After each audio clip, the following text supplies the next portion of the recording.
In progress.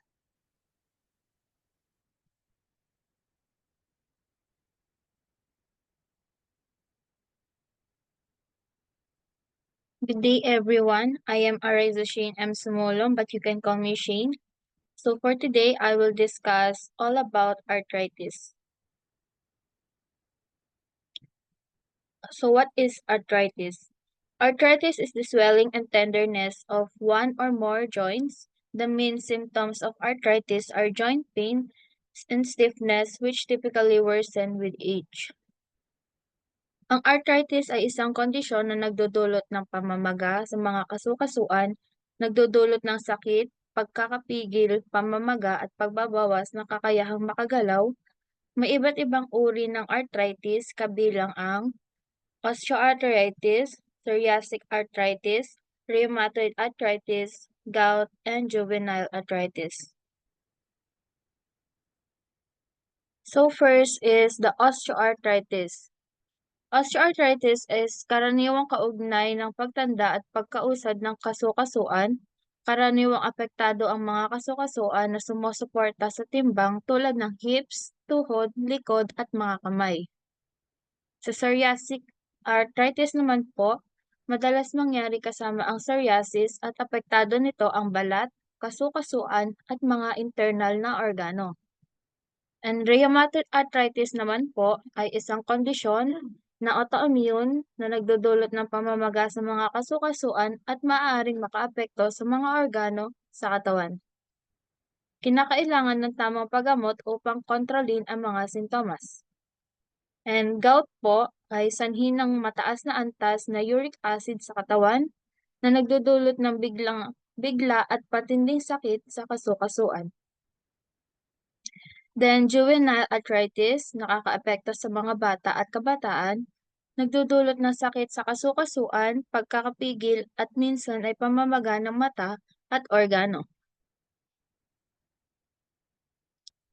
The factors that influence chronic arthritis pain is disease severity, physical activity level, pressure on your joints, time of day, flare-up triggers. Symptoms of arthritis.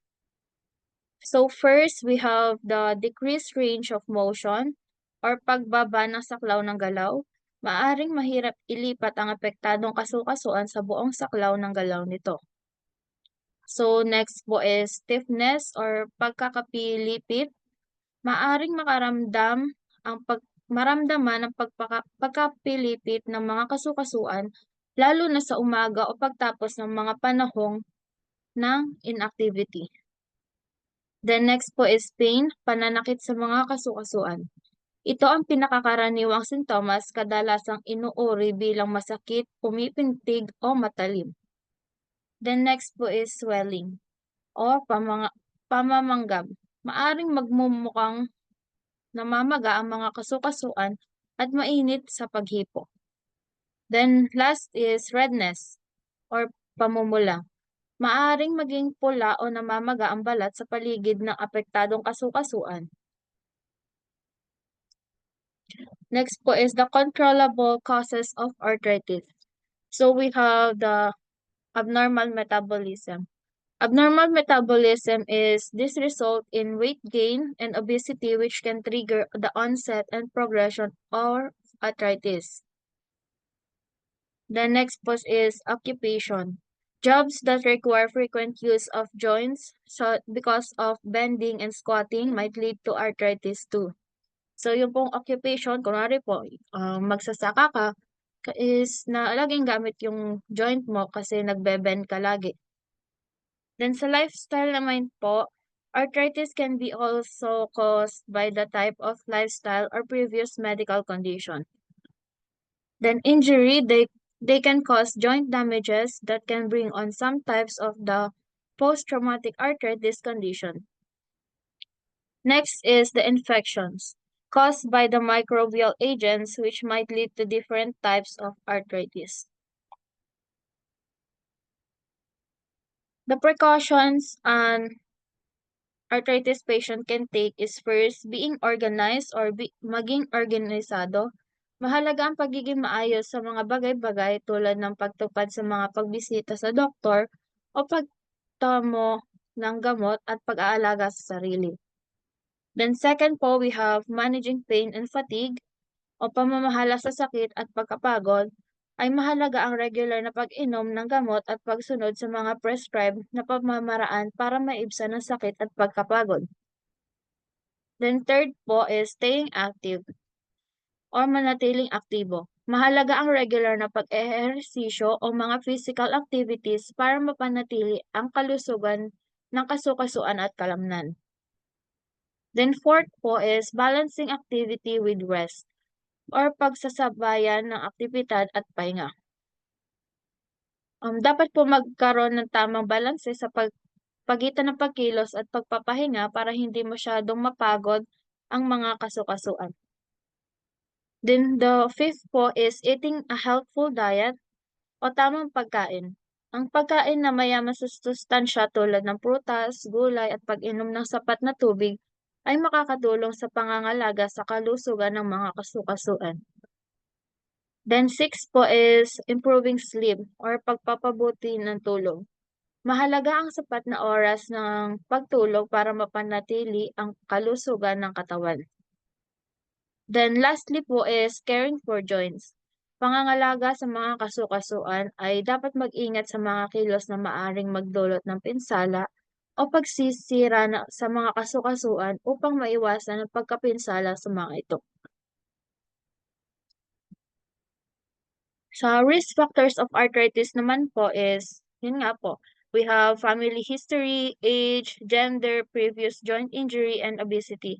Sa family history naman po is, some types of arthritis run in families, so you may be more likely to develop arthritis if your parents or siblings have the disorder.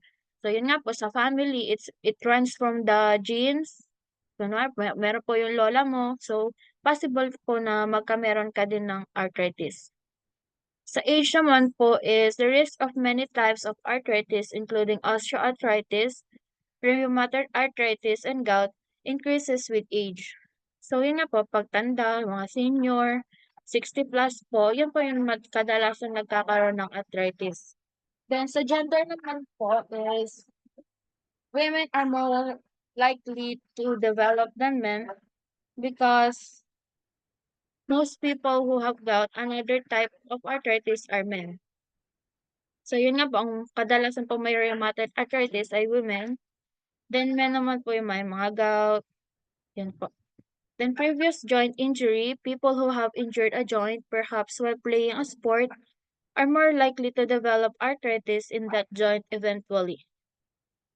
So, yun nga po, kunwari po, ang sports niyo po ay badminton, volleyball, yun po, kasi nagagamit po kadalasan yung tuhod natin, yung mga kasukasuan po. Then sa obesity, excess pounds of stress on joints, mainly your knees, hips, and spine. People with obesity have higher risk of developing arthritis. Yun nga po, yung matataba, yung mabibigat po ang katawan, is kadalasan po nagkaka-arthritis kasi nga po, gamit na gamit po nila yung knees nila kasi nga po mabigat.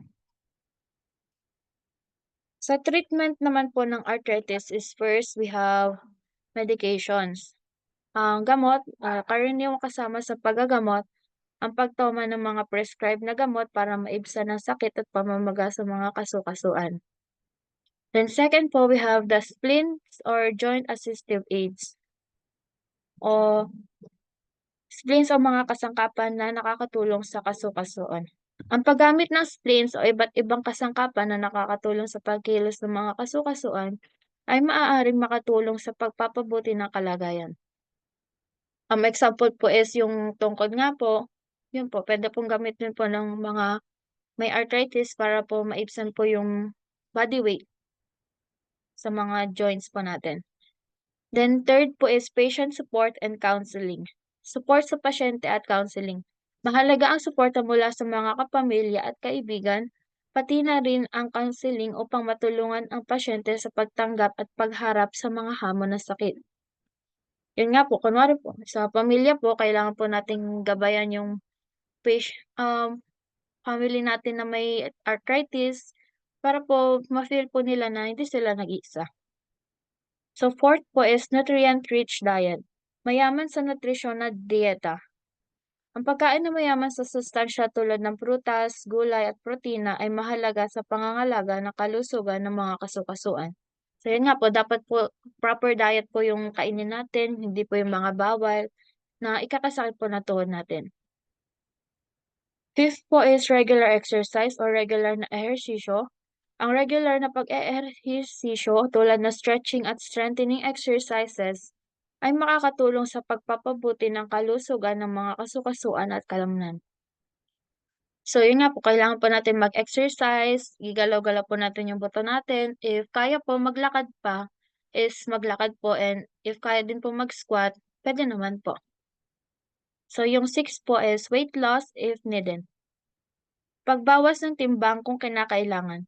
Para sa mga pasyenteng may labis sa timbang, mahalaga ang pagbabawas ng timbang upang mabawasan ang stress sa mga kasukasuan. So yun nga po, kasi nga po mabigat yung katawan natin, kailangan po natin mag-dieta or magbawas po ng timbang. 7 po is surgery including joint replacement or operasyon kasama ang pagpapalit ng kasukasuan. Sa mga kaso ng severe arthritis, maaaring isinasaalang-alang ang operasyon tulad ng pagpapalit ng kasukasuan para maibsan ang sakit at ibalik ang normal na paggalaw ng mga kasukasuan. So 8 po is physiotherapy. Ang physiotherapy ay mahalaga para sa rehabilitasyon ng mga kasukasuan at pagpapalakas ng mga kalamnan. So that's it po. Thank you for listening po.